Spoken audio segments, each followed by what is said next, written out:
Good morning, guys. It's a rainy Monday morning, and here in Guyana, the children are heading back to school for the new school year, and we wish them all the best, God's divine covering as they go.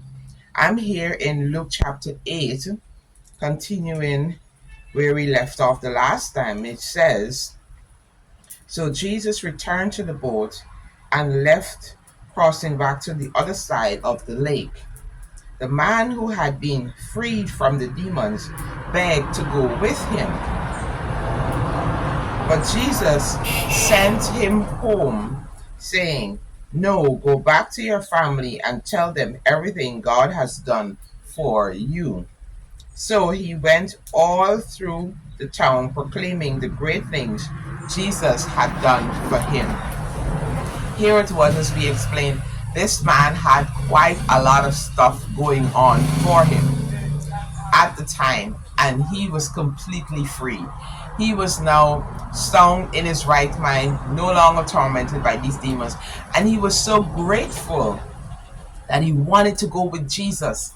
He wanted to be around this guy who had brought him such deliverance, and I'm thinking that's how we ought to be. When Jesus has come and given us a great victory, a great deliverance, we should have that burning desire to just be in his presence, to just continue to just be in that place that brought us that victory, that place of prayer, that place of obedience to his word, that place of just meditating and following after his concepts and his precepts and his commandments.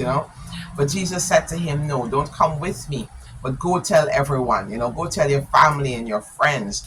Do we do that? Do we go tell others when Jesus has done something for us? Are we that excited about what God has done that we're willing to share? The word of God says it to be overcome by the word of our testimony and through the blood of the Lamb. And a lot of times we don't testify enough about what God is doing. We, share our problems. Oh my gosh, I have this thing, coming up, and oh, this is not so good, and whatever. But we forget to share when God has done amazing things, even if it's a small victory.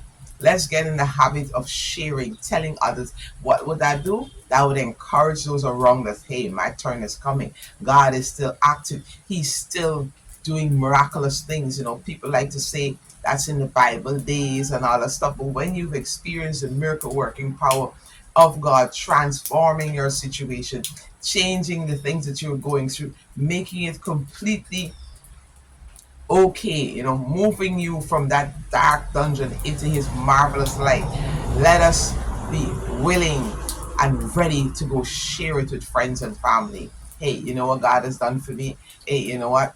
I was going down this road, and I thought this was the way, and then something just said turn the other way, and there it was. And so even when little things like that happen, I like to share and let people know that it was God guiding even in the small things. Get in the habit of sharing when God does a little thing for you and a big thing for you, so that people around are encouraged and are reminded that God still works in our everyday situation.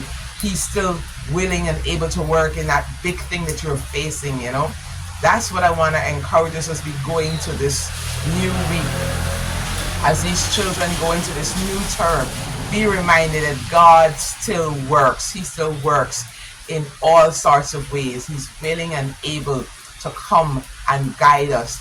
All those little things that bother us, and the big things also that seem to want to hamper us. Put it in his hands, put it in his control, and see him do. And always be willing to share with others and testify what God has done. This man became one of the first evangelists in that region, sharing and telling others, and those who knew him knew what he was delivered from. And so there was evidence of God's miracle working awesome power. Let us be willing to share that evidence to those around us and encourage them. God is still able. All right, that's my word of encouragement as you go into this day. Have a marvelous Monday, a wonderful week. Remember, he loves you. I do too. Be blessed, guys.